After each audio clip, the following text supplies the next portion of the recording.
Okay so guys now we will discuss atrial septal defect. ठीक है, अब atrial septal defect को हम पढ़ने जा रहे हैं। आपको पता होना चाहिए कि एट्रियल सेप्टा जो है ना उसके 3 पोर्शंस हैं। For example this is atrial septa, उसके 3 पोर्शंस हैं। ठीक है, so this is the high in septum, इसको हम कहते हैं this is sinus venosus defect. ठीक है, जो हाई इन सेप्टम है that is sinus venosus defect. जो मिड पोर्शन है this is the ostium सेकंडम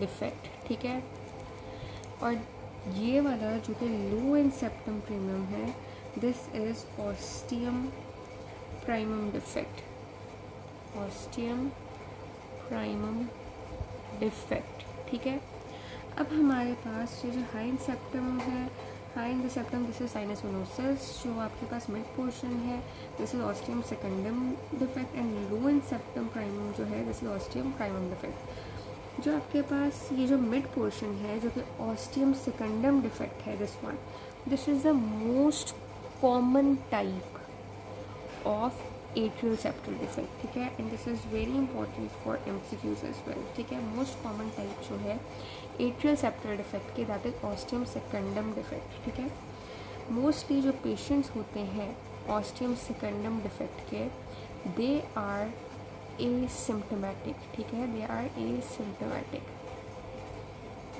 older children जो हैं they may be in older children they may be exercise intolerance। ठीक है, मतलब अगर कोई ओल्डर चाइल्ड है और उसको ऑस्टियम सेकंडम डिफेक्ट है तो उसमें आपको एक्सरसाइज इनटॉलरेंस देखने को मिल सकता है। ठीक है, देन पल्स जो है ऐसे पेशेंट्स में इट इज़ नॉर्मल। ठीक है, इसके अलावा आपके पास एवी वेल्व्स जो हैं वो भी नॉर्मल होते हैं। ठीक है, they are also normal. Then आपके पास यहाँ पे सॉफ्ट सिस्टोलिक मर्मर आपको सुनाई देता है। सॉफ्ट सिस्टोलिक मर्मर आपको सुनाई देगा eight upper left sternal border. ठीक है, और आपके पास यहाँ पे फिक्स्ड स्प्लिटिंग होगी ऑफ सेकेंड हार्ट साउंड।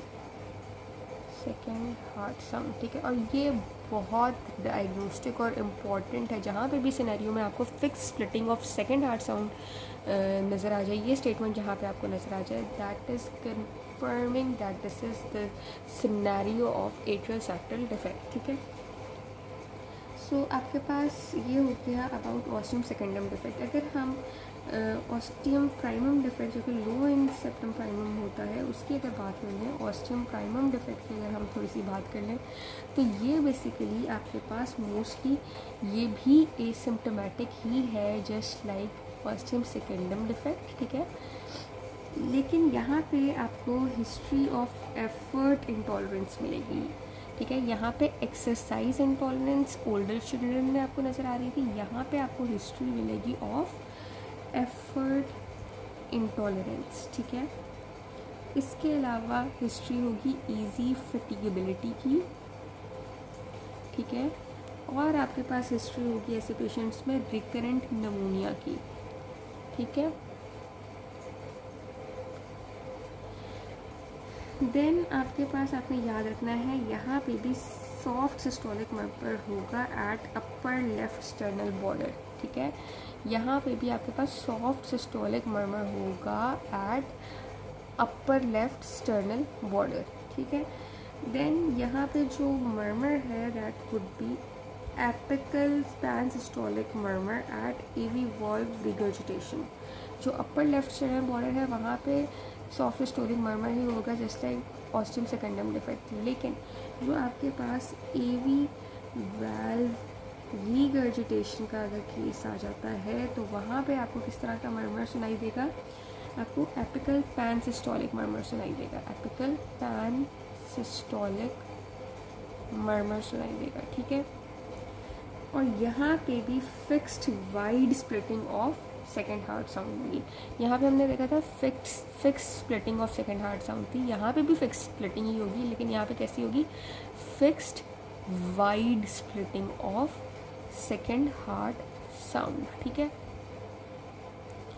अब हम देख लेते हैं पैथोफिजियोलॉजी की। ठीक है, सो हमारे पास जो एट्रियल सेप्टल डिफेक्ट के पेशेंट्स होते हैं उनके अंदर ऑक्सीजन सैचुरेशन देखने को मिलती है। ठीक है, so oxygen saturation increases in right atrium, ठीक है, in right ventricle and also it increases in the pulmonary artery. ठीक है, और इसके अलावा ये जो ऑक्सीजन सैचुरेशन है ये हमारे पास पैराडॉक्सिकल एम्बोलाई प्रोड्यूस कर सकती है, पैराडॉक्सिकल एम्बोलाई कॉज करा सकती है। ठीक है, सिस्टेमिक वीनस एम्बोलाई होते हैं ये बेसिकली एट्रियल सेप्टल डिफेक्ट को यूज़ करते हैं to bypass lungs and then they become the systemic arterial emboli. ठीक है, सो पैराडॉक्सिकल एम्बोलाई बेसिकली क्या होते हैं, these are the systemic venous emboli that use the atrial septal defect to bypass lungs and then they become systemic arterial emboli। ठीक है, उसके बाद हम डायग्नोज कैसे करते हैं, ये हो गई थी pathophysiology of atrial septal defect. ठीक है, अब हम देखने लगे हैं diagnosis of atrial septal defect. ठीक है, सो हम इसको डायग्नोज करते हैं bye chest x ray.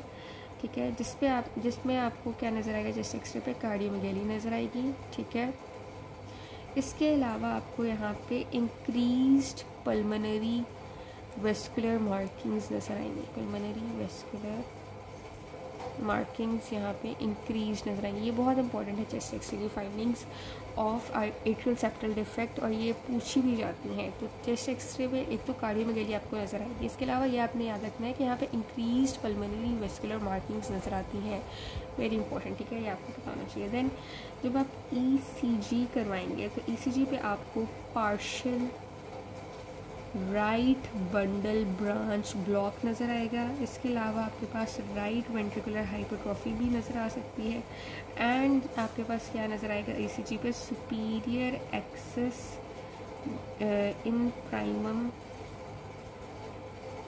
Atrial septal defect. ठीक है, देन जब आप इकोकार्डियोग्राम करवाएंगे यानी इकोकार्डियोग्राफी करवाएंगे तो वो वहाँ पे आपको इकोकार्डियोग्राम पे जो राइट वेंट्रिकल है वो इनलार्ज्ड मिलेगा, एंड आपके पास जो एट्रियल सेप्टल डिफेक्ट है वो भी आप विजुलाइज कर सकते हैं। ठीक है, मैनेज आप किस तरह से करेंगे ऐसे पेशेंट को, अब हम देख लेते हैं इसकी मैनेजमेंट।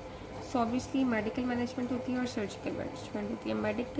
मेडिकली आप किस तरह से मैनेज करेंगे कि आप एंडोकार्डाइटिस प्रोफाइलेक्सिस दे देंगे, एंडोकार्डाइटिस प्रोफाइलेक्सिस दे देंगे। ठीक है, एंड ये आप देते हैं in primum defects if there is mitral regurgitation. ठीक है, ये आप किस केस में देंगे, अगर कोई प्राइमम डिफेक्ट है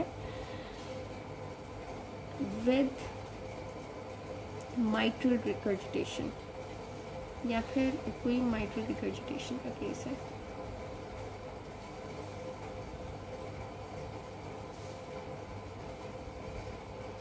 उसके बाद सर्जिकली आप किस तरह से इस पेशेंट को मैनेज करते हैं, तो सर्जिकली आप क्या करेंगे कि for all symptomatic and asymptomatic patients जिसमें शंट रेशो 2:1 होती है, शंट रेशो कितनी है 2:1, आप उनको सर्जिकली ट्रीट करेंगे, and it is done before the child enters the school, before entry to school this operation should be done. And इसका mortality rate कितना है, so mortality rate in case of atrial septal defect is equal to या less than 1%। ठीक है, so this was all about atrial septal defect.